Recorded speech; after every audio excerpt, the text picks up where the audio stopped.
우리를 사랑하여 주셔서 주님의 핏값으로 우리를 사주시고 우리를 하나님의 인도하심 가운데 들어오게 하심을 감사드립니다. 이 시간도 특별히 우리가 하나님의 말씀 앞에 있사오니 우리의 귀를 열어서 또 주님의 말씀에 순종할 수 있도록 주여 인도하여 주시옵소서. 우리 자신을 하나님의 말씀으로 살피고 또 순종하기를 원합니다. 주님께서 이 시간 함께하여 주시옵소서. 감사드리며 우리 주 예수 그리스도 이름으로 기도드립니다. 예, 선생님도 여기 앞에 뭐라고 되어 있죠? 가정을 바로 세우자 해갖고 하나의 그냥 행복한 한 가정의 이미지를 그냥 한번 올려봤습니다. 근데 사실 이러한 가정을 바로 세우자 하고 그렇게 편안하게 얘기를 하면 사실 그냥 편안하게 형제자매들이 그냥 들으실 수 있는 내용이 될 거예요. 근데 저는 항상 이 제목에 대해서 굉장히 민감해서 제목도 어떻게 해야 함축적으로 그것을 설명할 수 있을까에 대해서 고민을 많이 합니다. 그래서 원래는 이 제목이 아니고요. 바로 이 제목이 오늘 본론으로서 하고 싶은 본 제목입니다. 가정들이 무너지고 있다. 사진에서도 한 집의 벽이 허물어져 가는 그러한 모습의 사진을, 이미지를 보여드립니다. 가정들이 무너지고 있다라는 주제로 오늘 하나님의 말씀을 시작한다고 하면 분명히 저부터 시작해서요. 저도 한 가정의 일원으로서 우리 마음 가운데 부담이 작용이 됩니다. 그렇죠? 이것은 세상에 있는 모든 가정들이 지금 무너지고 있는 현실 속에서 우리 교회는 과연 안전한가에 대해서 우리가 진단을 해야 될 필요가 있기 때문입니다. 그래서 오늘 우리는 하나님의 말씀 앞에 정직해야 돼요. 겸손해야 합니다. 하나님께서 저의 입을 통해서 하실 말씀에 대해서 귀 기울여야 하고 그것에 대해서 순종하고자 하는 마음을 가질 때 이 찔림이 우리를 바로 진리로 세워주실 수 있습니다. 가정들이 무너지고 있다. 그 심각성에 대해서 생각해 보시기 바랍니다. 우리의 가정은 안전한가요? 자, 교회를 이루고 있는 기본 구성원은 가정이라는 것을 다 잘 아실 겁니다. 우리 한 개인이 있기 전에 우리는 또한 가정으로서 존재하고 또 그런 가정들이 모여서 이와 같이 교회를 이루어 갑니다. 그래서 이 가정은 굉장히 소중한 거예요. 그리고 이 가정이 바로 서야만이 교회가 바로 설 수 있습니다. 가정이 무너지면 교회가 무너질 수 있다는 것이 심각한 경고인 것입니다. 그렇기 때문에 각 가정은 너무나도 중요하고 소중하고 또 그 가정을 바로 세우는 일에 우리 교회는 늘 깨어서 기도하고 성경적인 가정관에 대해서 끊임없이 가르쳐야만 합니다. 그리고 그것에 대해서 순종해야만 합니다. 오늘날 얼마나 많은 가정들이 무너지고 있습니까? 가정 구성원들 간의 불화와 갈등이 끊이질 않습니다. 싸움과 미움이 이 가정 안에 있어요. 오늘날 보십시오. 부부간의 이혼이 얼마나 많이 급증하고 있습니까?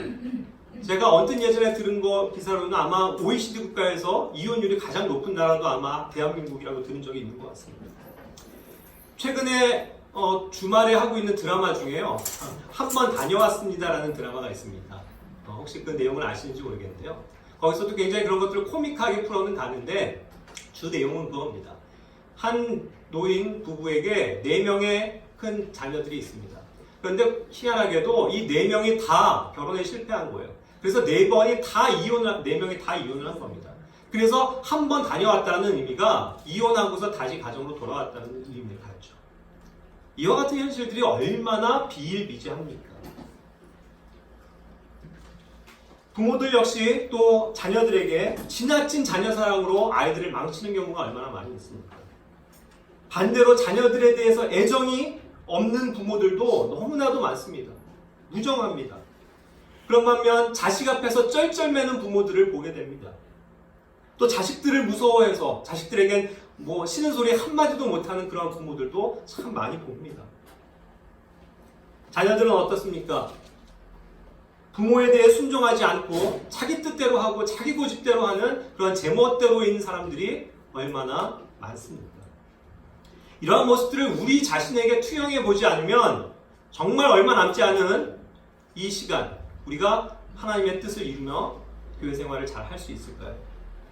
그것을 되짚어보고 싶은 것입니다.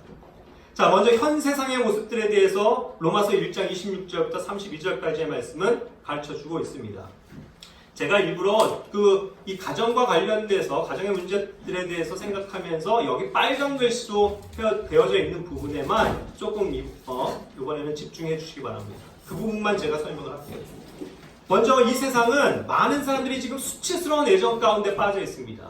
물론 여기에서의 문맥은 수치스러운 애정이라는 것은 사람의 본성에서 어긋나서 남자가 남자를, 여자가 여자를 사랑하는 그러한 잘못된 동성애에 대한 것들입니다. 그런데 어쨌든 그러한 뭔가 잘못된 방식의 애정들이 오늘날 이 사회에 만연하다는 것입니다. 그리고 그것이 오늘날 우리 가정에도 스며들어 있다는 것이죠. 또 1장 28절에서 말합니다. 자기 지식 속에 하나님 두기를 싫어한다고요. 우리의 가정이 그러한 모습 아닙니까? 혹시라도 우리들의 모습이, 우리들의 자녀들이 정말 하나님의 지식을 내 안에 두기보다는 세상의 잡다한 것들로 채워지지 않냐는 것입니다. 그런 것들이 가정의 문제라는 거예요. 29절은 말합니다. 악의로 가득하다. 그냥 가정들 가운데서도 불화가 있으면서 서로 간에 못 잡아먹어서 그런 악의에 찬 그런 행동들을 하는 것을 쉽게 볼 수 있습니다.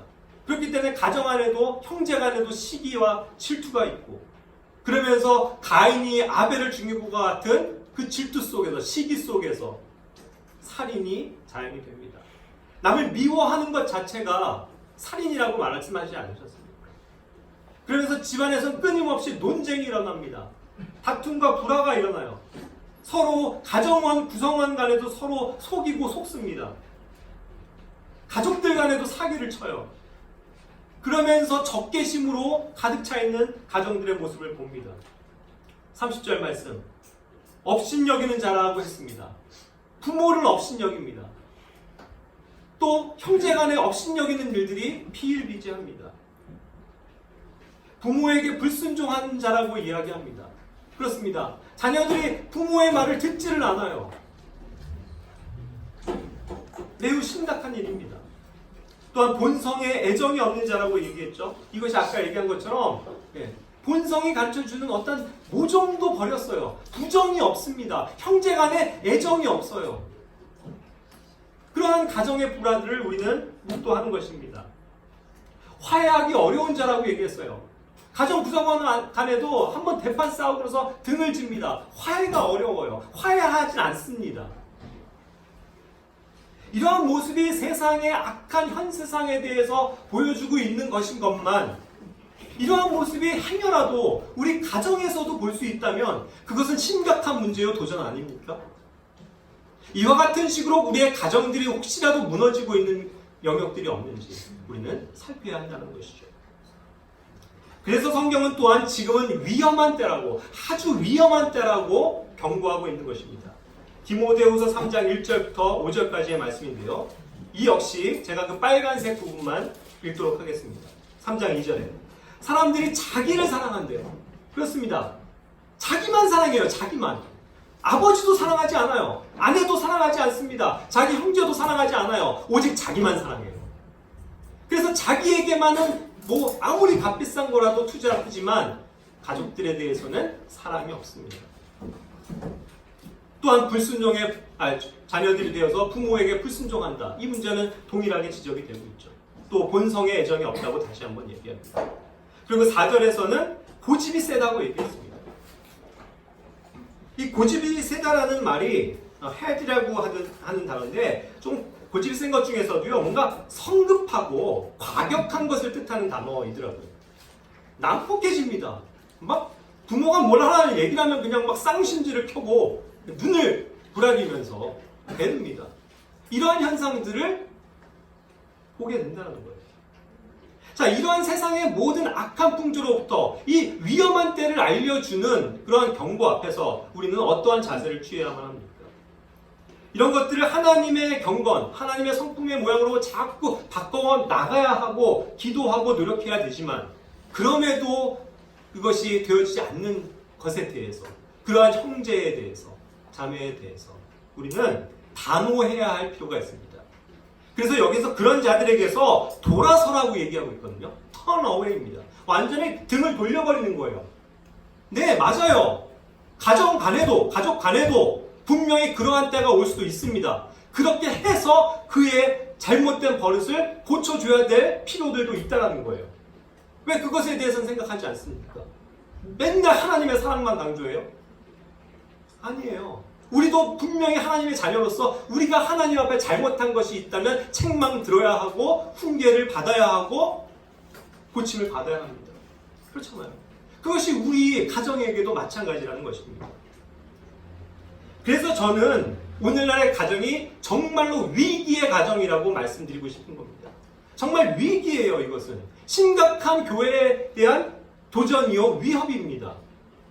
그래서 오늘 이렇게 구체적으로 들려지는 하나님의 말씀 앞에 우리가 순종하기를 원해요. 우리의 마음을 다해서 이 말씀에 아멘 하고 받아들이고 순종해야 될 의무가 우리에게 있습니다. 먼저 남편과 아내에게 말씀드립니다. 고린도전서 7장 3절 말씀. 자, 다 같이 한번 읽겠습니다. 남편은 아내에게 합당한 애정을 베풀고 아내도 남편에게 그와 같이 행할지니라. 예, 이것은 쌍방의 노력이 필요한 부분입니다. 남편은 아내에게 합당한 애정을 베풀고 아내도 남편에게 합당한 애정을 베풀어야만 합니다.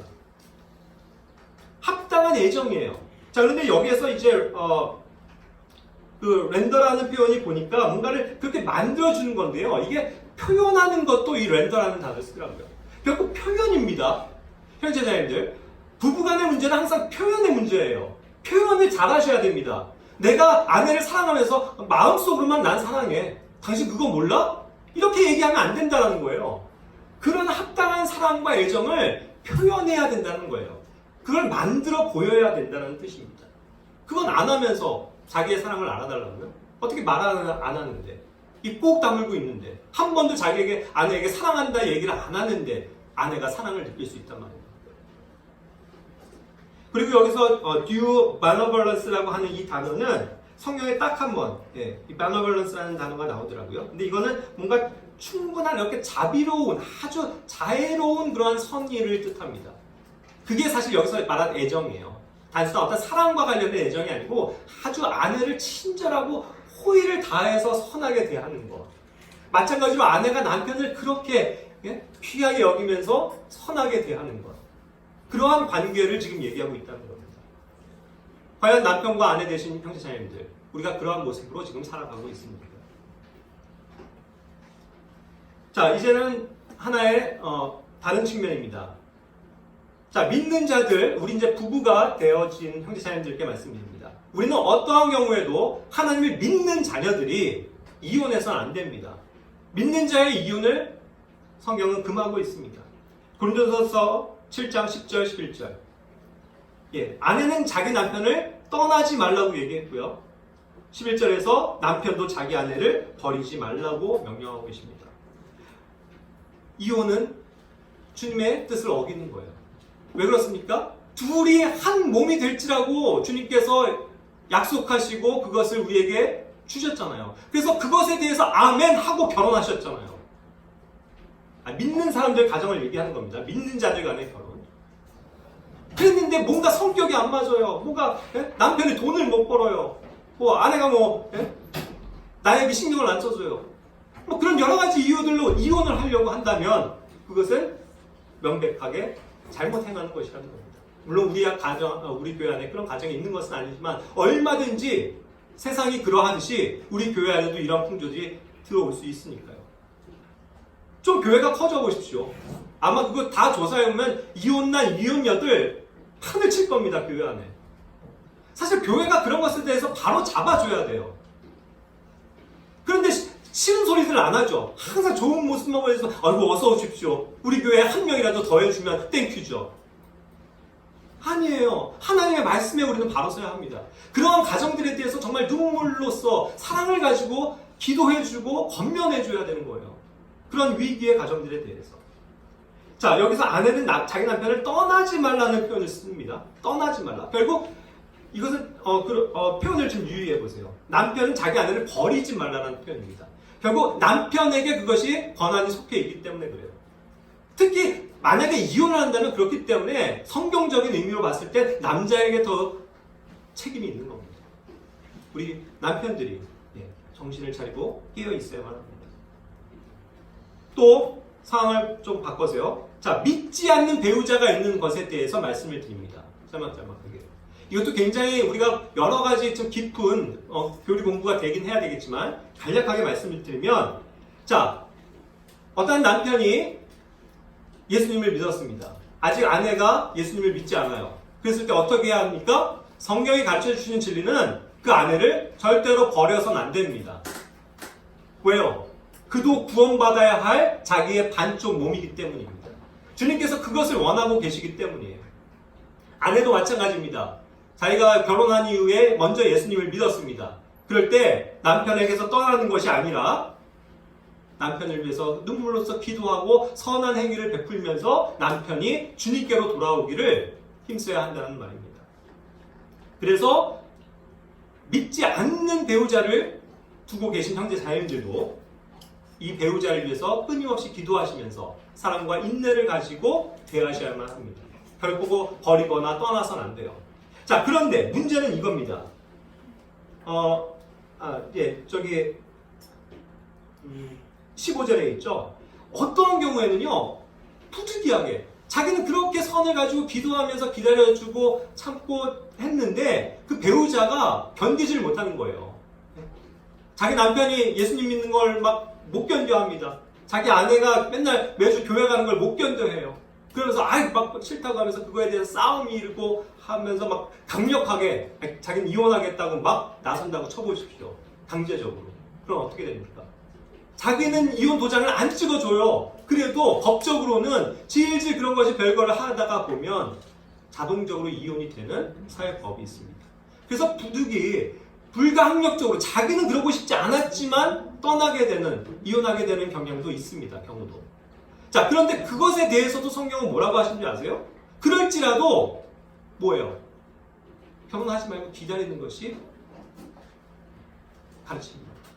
그래서 그가 언젠가는 다시 돌아올 수 있도록. 사별한 거랑은 다릅니다. 사별을 했으면 이제 나의 반쪽이 이제 세상을 떴기 때문에 새 장가 새 시집을 갈 수도 있지만 엄연히 나의 반쪽이 살아있는 이상은 그를 기다려줘야 되는 거죠. 물론 이제 그가 떠나간 사람이 또 결국 재혼해서 결혼했다면 그거야 어쩔 수 없겠지만 이러한 원리들에 대해서 성경은 가르쳐주고 있습니다. 우리도 분명히 또 적용해야 될 영역들이 그 안에 있겠죠. 자, 그리고 이제 아내들에게 말씀드립니다. 여기 자기가 아내이신 분, 손 들어보세요. 누군가의 아내이신 분들 많죠? 예, 한번 따라해 보시기 바랍니다. 주의 말씀을 듣자. 주님의 말씀을 들으시기 바랍니다. 이건 제 말이 아니에요. 남편하고 복종하고 존경하라고 주님은 말씀하십니다. 아내 되신 분들 골로새서 3장 18절 말씀 다 같이 한번 읽어볼게요. 아내들아 너희 남편에게 복종하라. 그것이 주 안에서 합당하니라. 합당하냐? 그 다음에 뭐요? 회자들의 입에서 아멘. 아멘. 제 말이 아니에요. 주님의 말씀이에요. 아내들에게 명령하고 계십니다. 너희 남편에게 복종하라고요. 그것이 주님 안에서 합당한 거라고요. 그럼 뭐예요? 아멘. 우리가 받아들일 수 있는 건 그거밖에 없어요. 자매님들. 아멘이에요. 에베소서 5장 22절은 또 부연합니다. 그것을 죽게 하듯 하라고요. 남편을 죽게 하듯 하고 주님으로 여기면서 순종하고 복종하는 것입니다. 그 관계를 교회와 그리스도의 관계로 인해서 보여주시는 거거든요. 이와 같은 순종이 있을 때 우리의 가정이 바로 세워지고 행복한 것입니다. submit, 복종한다. 또 다른 단어, 복종한다, subject. 둘 다 동일한 거의 유사한 단어인데요. 결국 서브라는 건 뭐냐면 서브웨이도 아시지만 밑으로 가는 거예요. 밑으로. 남편 밑으로 놓여지는 겁니다. 남편 밑으로 들어가는 거예요. 그런데 그렇지 않잖아요. 오늘날의 가정이. 남편 머리 저 끝에 있습니다. 아내가 저 발받침으로 남편들을 사용하고 있어요. 그렇게 깔아뭉개요. 오늘날 우리의 가정이 그와 같은 변질된 모습이 되지 않기를 바라는 것입니다. 또 남편에게 복종하고 존경하라고 표현했습니다. 에베소서 5장 33절 말씀. 그럼에도 불구하고 너희 각 사람이 자기를 사랑하듯 개별적으로 자기 아내를 사랑하고 아내도 주의하여 자기 남편을 존경할지니라 했어요. 존경. 자, 여기서 이제 존경한다는 표현인데 사실 이게 차라리 우리말로는 공경하라라는 말로 바뀌었어야만 해요. 존경보다. 존경은 주로 킹제임스 성경에서 honor거든요. 그게 존경이고 reverence는 완전히 그냥 뭐 따뜻하게 경의를 표하는 겁니다. reverence는. 네? 그런 단어거든요. 정말로 뭐 따뜻하게 공경을 하고 막 네? 대하는 거. 그런 자세로 남편에게 행하라는 거예요. 남편이 친구예요. 물론 친구 같은 남편이 좋죠. 하지만 친구가 아니에요. 여러분들의 주라고요. 공손하시길 바랍니다. 정말 예의를 다 갖추셔서 남편에게 대하시길 바라요. 우린 이 점에 대해서 아멘 하셔야 돼요, 자매님들이. 오늘날 정말 아내들이 남편을 너무나도 무시합니다. 그렇죠? 뭐 남편을 보기를 뭐 옆집 뭐뭐뭐 같이 봐요. 그런 얘기들 우리가 많이 쓰잖아요. 만약 우리 그리스도인들이 그런 얘기를 듣는다면 정말로 부끄러운 거예요, 자매님들. 그렇지 않습니까? 자, 또한 디도서 2장 4절과 5절은 이와 같이 말씀하십니다. 다 같이 자매님들 한번 읽어보시겠어요?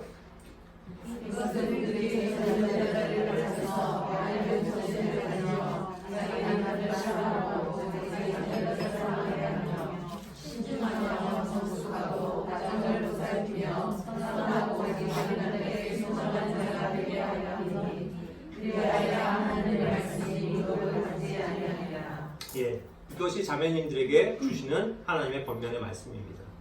특히 아내 되신 분들은 남편을 사랑하셔야 돼요. 남편을 사랑하셔야 됩니다. 그리고 또 뭐요? 자기 자녀들을 사랑하라고 가르치십니다. 그래서 항상 맑은 정신을 가지고 있어야 되겠죠. 그리고 항상 신중해야만 합니다. 그리고 정숙해야 돼요. 그러면서 가정을 잘 보살피면서 선하게 행하고 자기 남편에게 순종해야 된다는 것입니다. 자, 중요한 거 있어요. 마지막. 그리하여야 뭐요? 하나님의 말씀이 모독을 받지 않는다. 바꿔 말하겠습니다. 이러한 삶을 살지 않으면 하나님의 말씀 자체가 모독을 받아요. 하나님의 이름이 불경하게 일컬어진다는 말입니다. 아이고 저 개독교 가정 맨날 하고만 부부싸움이나 하고 때려 부시고 말하자면 그러한 모습으로 하나님의 말씀이 모독을 받는다면 하나님을 믿는다고 하는 사람들이 세상으로부터 버림을 받는다면 이 얼마나 부끄러운 일이 되겠습니까? 또한 남편을 주로 여기라고 말씀하십니다. 베드로전서 3장 1절에서 남편에게 복종하는 문제에 대해서 얘기했고요. 3장 2절에서는 너희의 정숙한 행실을 그들이 눈여겨보고 있다라고 말씀합니다. 자, 여기서 정숙한 행실입니다. 이것에 대해서도 좀 생각해 볼 필요가 있겠죠. 그래서 정숙한 행실이라고 했는데 이 행실이 conversation이에요. conversation은 뭡니까? 주로 대화예요. 대화로 나타나는 겁니다. 맞아요. 저도 많이 이런 면에서 실패하지만 아내와 대화를 하다가 보면 다툼이 일어나고 불화가 일어날 때가 참 많이 있습니다. 저에게도 잘못이지만 물론 아내에게도 잘못이 있을 거예요. 이 conversation, 대화하는 일에 익숙하지 못합니다. 자꾸 이 대화 속에서 상대방의 감정을 건드려요. 자존심을 긁습니다. 그렇죠? 은근히 헐어요. 바가지를 긁습니다. 그런 것들이 가정의 불화를 일으키는 그런 요소라는 거예요. 그래서 우리의 행실을 정숙하게 해야 된다는 것입니다. 자, 그리고 5절과 6절에서 굉장히 중요한 내용이 나오죠. 사라의 얘기를 예로 들고 있습니다. 아브라함의 아내 사라. 사라가 아브라함을 뭐라고 불렀다고요? 주라고 불렀다고요.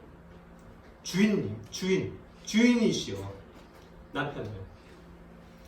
뭐 미국 영화에서 뭐 남편을 뭐 허니 그러잖아요. 꿀. 뭐 이렇게 달콤하게 뭐 물론 친근하게 좋습니다만 성경이 가르쳐주는 건 남편을 주로 여기고 주님이라고 부르는 거예요. 물론 여기서의 주님은 우리 주님이 아니시기 때문에 소문자 로드죠. 하지만 그러한 마음으로 남편을 주님이라고 인정하시라는 겁니다. 그렇게 모든 것을 주님으로 여기면서 따른다면 그의 믿음의 행실은 결국 놀라운 축복과 행복을 가져다 줄 것입니다. 그것이 그 자손 대대까지 그런 복이 임하지 않았습니까? 자, 또한 남편을 돕는 자가 되시기 바랍니다. 창세기 2장 18절에서 말씀하셨습니다. 주 하나님께서 이르시되 남자가 홀로 있는 것이 좋지 못하니 내가 그를 위하여 합당한 조력자를 만들리라 하십니다. 아내 되신 자매님들은 남편의 조력자가 되시길 바랍니다. 그 목적으로 여러분들이 창조되신 거예요. 그 목적으로 여러분들이 결혼하신 겁니다. 뭐라고요? 남편을 위해서, 남자를 위해서 남자에게 합당한 조력자를 하나님께서 만드시는 겁니다. help me. help me이라는 것 말 자체가요, 하나 붙어가지고 그게 배우자라는 뜻입니다. 그런데 그 배우자인데 또 똑같은 말로 조력자라는 뜻이에요. 돕는 사람이라는 뜻입니다. 묻고 싶습니다. 누가 누구를 돕습니까? 남편이 아내를 돕는 거예요? 아니면 아내가 남편을 돕는 겁니까? 완전히 바뀌어 있어요. 오늘날의 가정은. 여자가 상전이에요. 남자가 뭐 돕는 게 당연시 돼요. 물론 사랑하는 마음으로 자발적으로 남편이 아내를 위해서 사랑하는 마음으로 돕는 거 좋습니다. 너무 아름다운 거예요. 설거지도 해줍니다. 그렇죠? 뭐 청소도 해줘요. 마트도 가서 장도 봐옵니다. 얼마나 좋습니까? 가정의 행복과 또 아내를 사랑하는 마음에 그렇게 하는 것은 좋지만 근본적으로는요, 아내가 남편을 돕는 거예요. 남편이 하는 일이 우선입니다. 그것을 도우라고 여러분들 결혼에 이렇게 하셨다는 거예요. 그 목적을 잃고 계시지 않으세요? 오히려 자매님들이 더 바쁘고 막. 그렇다면 남편이 하도록 영적인 일에 힘쓸 수 있도록 우리는 도와줘야 되는데, 나 바빠, 당신이 애 봐. 그래서 교회도 못 가게 하고 있다면 그게 무슨 조력자냐고요. 우리의 믿음을 해치는 자지. 그렇지 않습니까? 아나니아와 삽비라와 같은 잘못된 예로 도우면 안 돼요, 자매님들. 남편도 물론 연약한 인간이기 때문에 잘못할 수 있습니다. 주님 앞에 범죄할 수 있어요. 그것에 대해서 눈물로 기도하고 말려야죠. 그렇게 하면 안 된다라고 좋은 겉면의 말들로 남편에게 설득해야죠. 저도 맨날 그 얘기 굉장히 많이 들어요. 아내에게. 당신 성경 좀 더 많이 읽어. 기도 좀 더 많이 해. 그렇죠? 그런 좋은 조언들에 대해서 귀를 기울여야 합니다. 그런데 반대로 제가 아나니아처럼, 우리 이거 요번에 생긴 돈 요거 뚝딱 해갖고 우리 헌금하지 말고 이걸로 맛있는 거나 사 먹자 라고 얘기한다면 아내가 아이고 좋지요. 이것을 맞장구 쳐서는 안 된다는 거예요. 남편에게 당신 그러면 안 되죠. 이거 하나님께 드려야 될 걸 드려야죠 라고 정직하게 올바른 조언을 해줄 때 올바른 조력자인 거예요. 그게. 그렇지 않습니까? 자, 위기의 가정 남편들에게 말씀드립니다. 여기 남편 되신 분들 손 좀 들어보시겠어요? 역시 한번 말씀해 보십시오. 주님의 말씀을 듣자. 우리 주님의 말씀을 들읍시다. 저부터 그렇습니다. 아내를 사랑하시기 바랍니다. 에베소서 5장 25절 말씀, 28절 말씀. 우리 다 같이 남편 되신 형제자매들 한번 읽어볼까요? 남편들아 너희 아내를 사랑하기를 그리스도께서 교회를 사랑하사 교회를 위하여 자신을 주신 것 같이 하라. 이와 같이 남자들도 마땅히 자기 아내를 자기 몸같이 사랑할지니 자기 아내를 사랑하는 자는 자기를 사랑하느니라. 우리는 이와 같이 아내를 사랑해야 돼요. 예수 그리스도께서 우리 교회를 사랑하셔서 자기의 몸을 내어주신 것 같이 그 헌신과 희생으로 우리의 아내들을 사랑해야 된다는 겁니다. 그런데 우리가 과연 그러하냐는 거예요. 그렇죠? 물론 뭐 아프면 아파 하고 약이나 사다 주겠죠. 그런데 정말 나의 아내를 귀한 나의 몸으로 여기면서 내 몸과 같이 아끼면서 사랑하고 있느냐는 거예요. 그를 정말 위해서 헌신하고 있냐는 거예요. 우리 주님께서는 교회를 위해서 그렇게 해주셨건만 우리 남편들은 그러지 못하지 않습니까? 그것에 대해서 우리는 깨어 있어야 한다는 것이죠. 그리고 또 하나의 중요한 원리를 말씀드립니다. 이것은 에베소서 5장 31절 말씀을 통해서 유추해서 배울 수 있는 진리입니다. 이런 까닭에 남자가 자기 아버지와 어머니를 떠나 자기 아내와 결합하여 그들 둘이 한 육체가 될지니라. 자, 이것은 뭐냐면요, 물리적으로 이 육체가요, 몸이 부모로부터 떠나는 것이 결혼이라고 가르쳐 주시는 겁니다. 한 젊은 남녀가 원래는 부모에게 예속이 돼 있지만 결혼을 하는 이상은 그들이 물리적으로도 완전히 독립해서 나오는 겁니다. 그래서 따로 거하는 거예요. 따로 집을 얻는 이유가 거기에 있습니다. 분가예요. 성경은 분가의 원칙을 얘기하고 있지, 대한민국 사회가 전통적으로 얘기하는 것처럼 부모를 모시고 살아라, 내가 널 이만큼 키워줬으니 이제는 나에게 효도하면서 나를 섬기면서 살아라를 가르치지 않는다는 겁니다. 그래서 결혼하는 순간 부모로부터 나오는 거예요. 그래서 떠나는 겁니다. 자, 그렇게 하는데 단순히 그렇게 해서 경제적으로 물리적으로 떠나는 것만 떠나는 겁니까? 정신적으로는 자꾸 거기에 예속돼서, 예를 들어서 그런 거죠. 아내에게 힘들게, 예를 들어서 믿지 않는 부모님이 있어서 제사를 지낸다고 쳐봅시다. 그 아내를, 야, 빨리 가서 이런 거 좀 도와드려. 그래서 2박 3일 내내 그런 거 전 부치고 제사 드리는데 옆에 있게 하고, 그것이 아내를 사랑하는 게 아니에요. 단호해야 합니다. 그건 남편이 끊어줘야 돼요. 그렇죠? 남편이 끊어줘야 됩니다. 자기가 욕을 먹고 아버지와 부모님과 의가 잔절이 될 때라도 자기 아내에게 그러하지 못하도록. 왜? 아내의 남편은, 아내의 머리는 남편이지 시부모가 아니잖아요. 그와 같은 방식으로 장인 장모님도 마찬가지입니다. 거기에 예속되어서는 안 돼요. 우리는 언제나 독립적인 하나의 부부를 한 몸으로 보기 때문입니다. 그것을 우리는 유념해야 합니다. 그것이 오늘날 어떻게 보면 이런 명절 같은 데서 또 굉장히 많은 갈등 가운데 이혼을 하죠. 그런 이유일 것 같아요. 남편이 아내를 보호해야 돼요. 남편은 그냥 추석이라고 딱 갖고 2박 3일 동안 내내 맛있는 거 주면 그냥 배 터지게 먹기만 하고 텔레비나 보고 있으면서, 아내는 저기서 계속 고생하고 설거지하고 손님 맡고 하는데 도와주지도 않고 빨리 가고 싶어서 막 그냥 안달이 났는데, 우리 좀 하루 더 있다 가자고 눈치도 없이. 그렇다고 한다면 얼마나 아내들이 힘들겠어요. 그러니까 그런 예속으로부터 벗어나야 된다는 뜻입니다. 자, 그리고 자기 아내만을 사랑하라. 에베소서 5장 33절 말씀. 너희 각 사람이 자기를 사랑하듯 개별적으로 자기 아내를 사랑하고 그랬습니다. 당연하죠. 자기 아내를 사랑하는 거. Love his wife. 자기 아내를 사랑해야죠. 그렇죠. 너무 당연한 것 같죠. 그런데 오늘날은 이 당연한 게 결코 당연하지 않은 게 되어졌어요. 그렇지 않습니까? 너무나도 황당한 일들이 많아요. 요즘에도 무슨 맨날 TV 드라마 하면 불륜 얘기 아닙니까?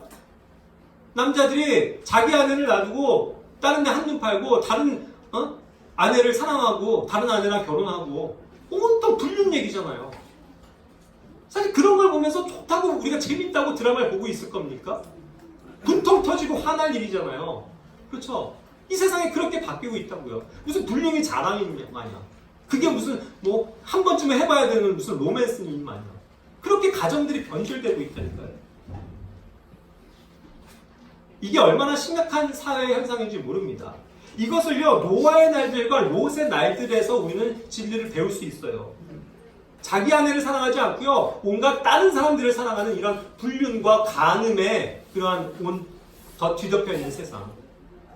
누가복음 17장 27절과 28절입니다. 노아 시대에 어땠어요? 먹고 마시고 장가가고 시집가더니 홍수가 나서 그들을 다 멸하였더라. 그렇죠? 장가가고 시집간다. 그런데 이게 정상적인 결혼입니까? 정상적인 장가가고 시집가는 걸 표현한 거예요? 왜 번역이 이렇게 되어 있는지 모르겠습니다. 영어로 보시기 바래요. They married wives. 굉장히 이상한 표현이에요, 이거. 그들이 아내들과 결혼했다? 노아의 때예요. 그냥 결혼에 대한 일반적인 표현이면요, They are married. 그러면 끝이에요. 그렇죠? 그런데 They married wives. 아내들이랑 결혼을 해요? 도대체 무슨 일이 일어나고 있는 겁니까? 맞아요. 자기 아내를 버리고 다른 와이프들을 취해가지고 살고 간음을 저지르고 They were given in marriage. 이것도 되게 희한한 표현입니다. 뭘 결혼에 내어주죠? 이상한 사회 현상이에요. 세상의 모습이에요. 자기 아내를 내어줘요. 자기 남편을 내어줘요. 그러면서 막 맞박치기를 해요. 부부들 간에. 뭐 그런 저거를 뭐 저기에서는 사회에서 뭐 스와핑이라고 하잖아요. 그런 범죄가 득실득실해요. 근데 그걸 처벌을 못해요. 자기들이 즐겨서 그런 일들을 행하고 있다니까요. 이 음란한 세대가. 노아의 시대는 지극히도 음란한 세대예요. 가정이 없어요. 여기는. 그러면서 막 동성애가 판치잖아요. 그게 오늘날의 세상이라니까요. 롯의 시대에도 소돔과 고모라가 그래서 멸망한 것 아닙니까? 통일하게 말하는 거예요.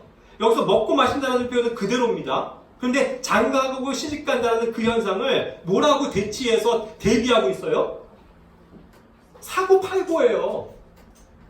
사고팔고 있어요. 자기 아내를, 자기 남편을 돈 주고 간음하게 하고 매춘하게 하고 그걸로 돈을 벌어요.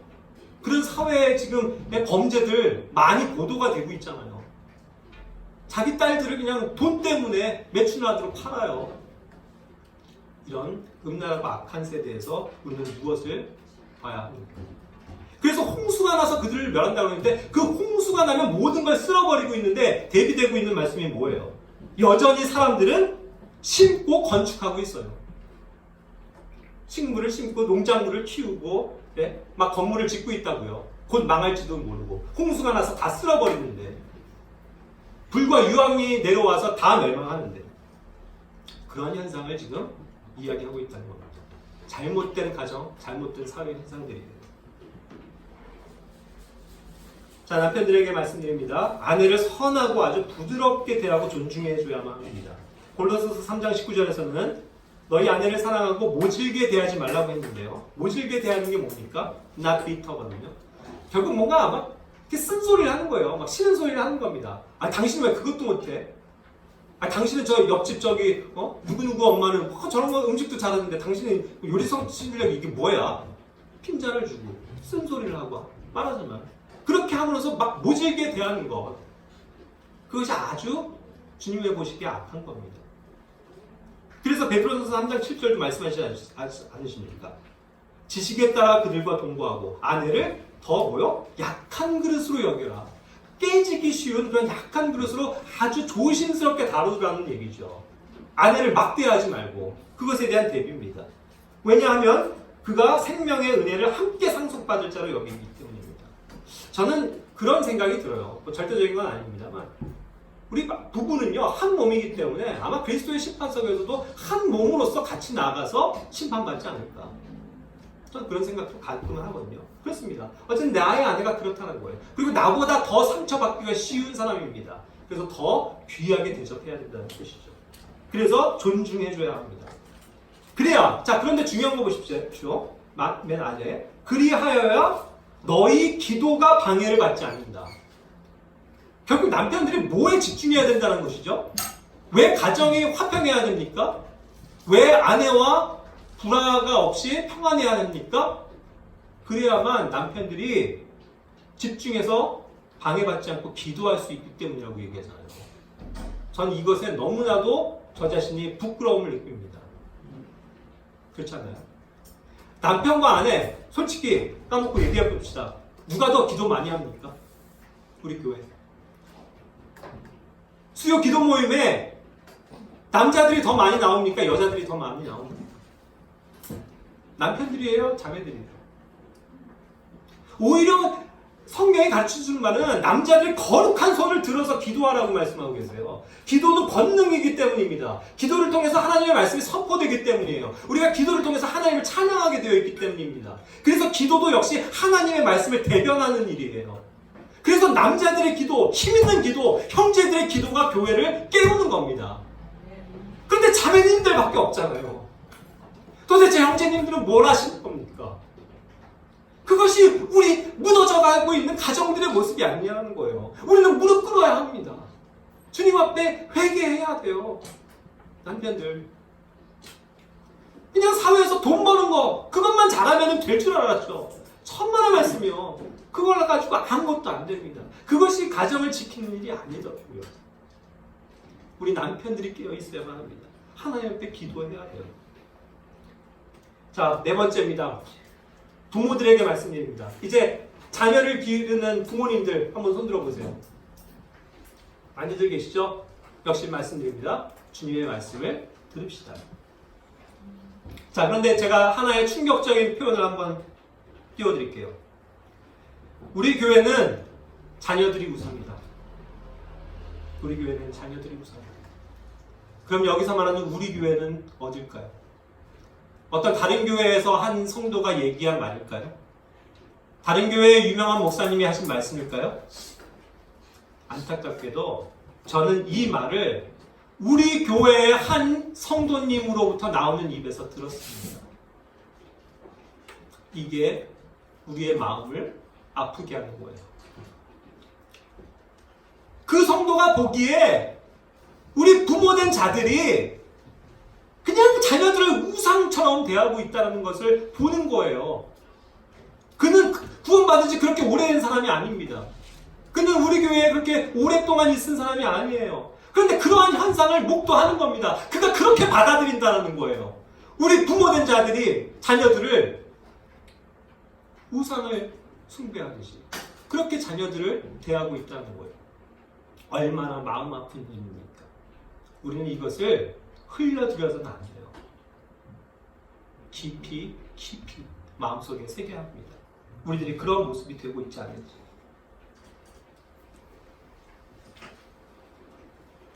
주의 교육과 훈계로 양육해야만 합니다. 그래서 방금도 얘기했지만 그렇다고 하면 우리 부모된 분들, 우리는 아무도 아브라함의 믿음을 따르지 못할 것 같아요. 그렇죠? 아브라함은 어땠죠?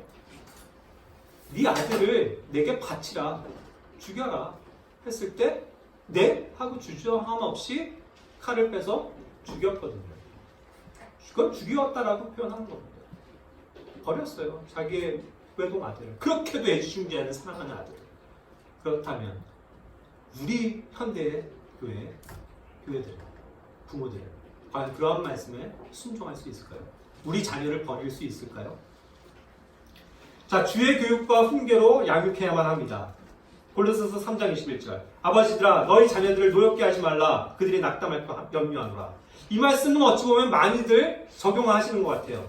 그래, 자녀들을 노엽게 하면 안 되지. 괜히 얘네들 낙담하고 기죽어. 그러니까 혼내면 안 돼. 이건 잘못된 성경 적용이에요. 그거 아닙니다.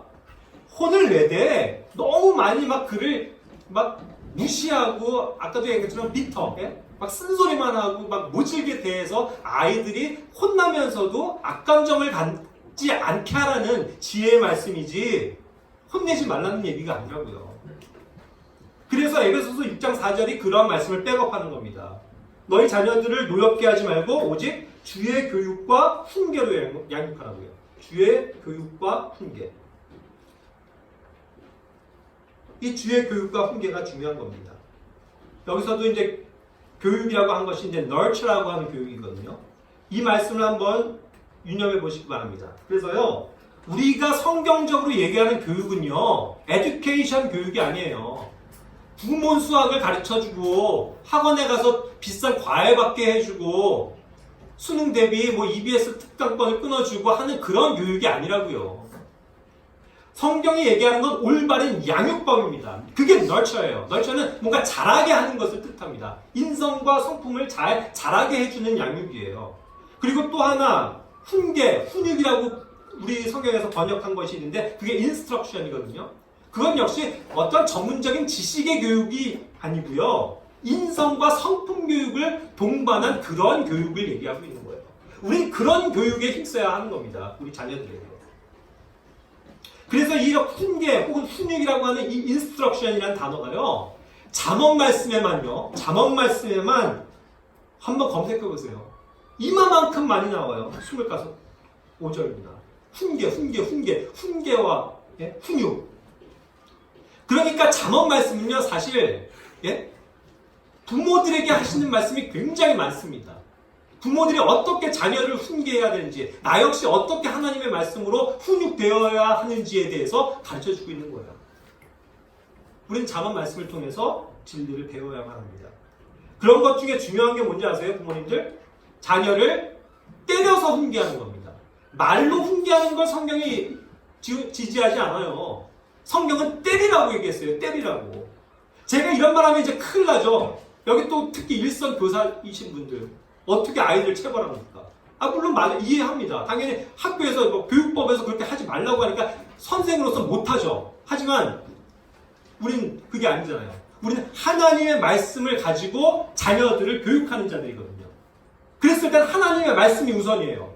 이 세상 법이 때리지 마라. 때리면 애 기 죽는다. 잘못된다. 트라우마 생긴다. 그러면서 아이들 때리지 못하게 하는 게 이 세상 교육이에요. 그래서 교과서에서부터 모든 인권과 이런 거 관련돼서 때리지 말라고 나오잖아요. 근데 우리는 아니에요. 우린 콧방귀 껴요. 우리는 하나님의 말씀대로 합니다. 내 자녀가 잘못하면 때립니다. 때려서 멍이 들게 할지라도 그에게서 악이 떠나게 하기를 원합니다, 주님. 그렇게 해서 사랑의 매를 드는 거예요. 폭력이 아니라요. 빵따기 때리고 그냥 머리통 쥐어박고 발로 차고 그런 거 아니고요. 정당한 매예요. 그것이 뭔지 아십니까? 잠언 23장 13절. 내가 그를 회초리로 때릴지라도 그가 죽지 아니하리라. 바로 잡는 것을 알게끔 하지 말라고 했잖아요. 그런데 여기서 회초리라는 말 사실 적합하지 않아요. 회초리는 우리 전통사회에서 쌀이 가지인가요? 그거 꼽아갖고 이렇게 착착착 때리는 건데요. 회초리 아니에요, 여기서. 우리는 항상 성경의 단어에 유의합니다. 막대기예요, 막대기. rod. the rod. 그럼 우리는 진리를 배우게 되는 거예요. 이 단어를 찾아보면서. 왜 막대기가 중요합니까?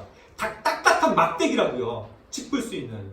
그게 뭐예요? 그게 우리를 인도하시는 주님의 막대기이기 때문이에요. 주님의 막대기. 주님의 막대기로 우리를 인도하시거든요.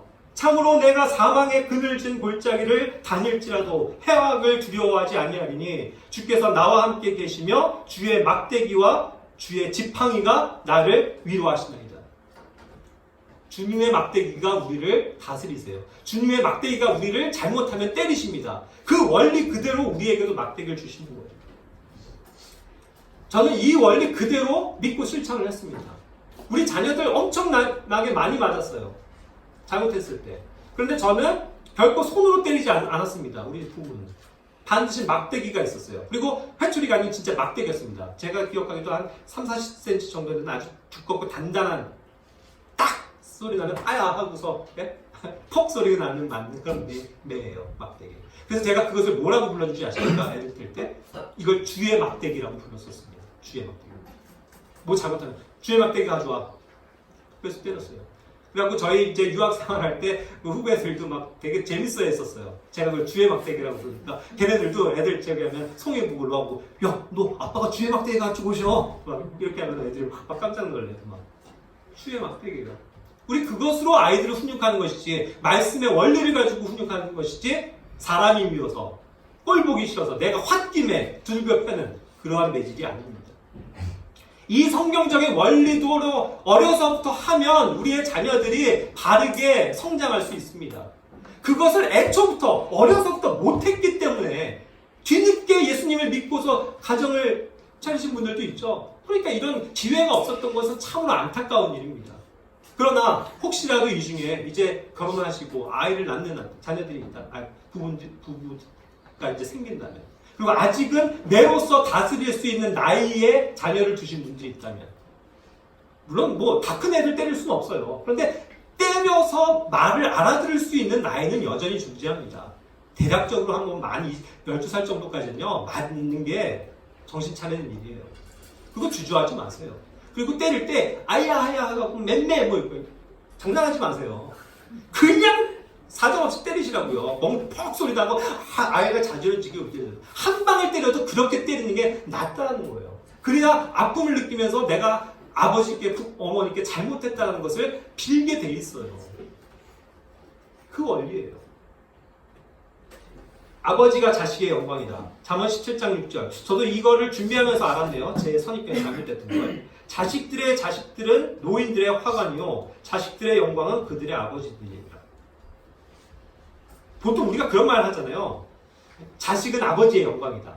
어떤 자식이 잘 되면 그 영광이 아버지의 몫으로 돌아가는 거 있잖아요. 네? 손흥민이 잘 되면 손흥민 아버지가 우쭐대면서 영광을 받는 것처럼 우리 그렇게 생각하거든요. 근데 그게 아니고 반대더라고요. 자식들에게 있어서 영광은 그 아버지 또 아버지라는 얘기예요. 아버지들이 결국 모든 영광은 가져가게 돼 있는 겁니다. 이해하세요? 내가 그렇기 때문에 나의 자녀를, 하나님께서 맡겨주신 자녀를 잘 다스리고 양육해야만 하는 이유가 여기 있습니다. 그럴 때 이 자식으로 인해서 아버지가 영광을 받게 되기 때문이에요. 그래서 자식들은 노인들 화관이라는 것도 뭡니까? 그 노인들이 받는 관. 근데 여기서 엉뚱하게 왜 화관이라고 번역을 해놓고 친절하게 꽃화자 화관을 썼는지 모르겠어요. 잘못된 번역이죠. 좀 안타깝죠. 왜 화관인지. 뭐예요? The crown이에요. The crown. 그러니까 우리는 항상 크라운 하면 뭐가 떠올라요? 우리 신약 교회가 받을 5가지 거룩한 왕관, 그리스도의 심판석에서 받게 될 그 왕관을 떠올리잖아요. 네? 금으로 된, 금일지 모르겠지만 그런 왕관인데 뭐 여기서 갑자기 뭐 꽃화자 해갖고 뭐 꽃을 이렇게 장식하는 정도예요. 아니에요. 자식들을 그렇게 잘 교육하고 하나님 앞에 드렸을 때 받게 될 그 아버지, 또 그 아버지들이 받을 영광과 크라운, 왕관을 주님께서 약속하신다는 겁니다. 또한 부모들에게 말씀드립니다. 자식이 아버지의 발목을 잡아서는 안 됩니다. 디모데전서 3장 12절, 디도서 1장 6절, 장로와 집사, 교회 안에 있는 직분을 맡은 형제들에게 얘기하고 있는 겁니다. 남편으로서, 부모로서, 아버지로서 자기 자녀들을 잘 다스려야 해요. 제멋대로 하거나 방탕하거나 하는 그런 비난받는 자녀를 두어서는 안 되고 신실한 자녀들을 둔 사람만이 주님의 일을 할 수 있습니다. 이 일들을 우리 형제님들은 사모하셔야 돼요. 그러기 위해서 중요한 거, 내가 아무리 잘해도 내 아내가 잘못되면, 내가 아무리 잘해도 내 자녀가 잘못되면 흠이 잡히는 거예요. 그래서 그러한 일들을 담대하게 할 수가 없습니다. 그러니까 우리는 이런 점에서 깨어 있어야 한다는 뜻이죠. 마지막입니다.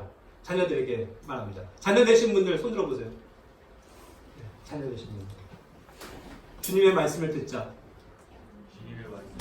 네, 주님의 말씀을 들으세요. 부모에게 순종하고 존경하십시오. 너무나도 잘 아는 말씀이죠. 골로새서 3장 20절. 모든 일에서 너희 부모에게 순종하라. 이것은 주를 매우 기쁘게 합니다.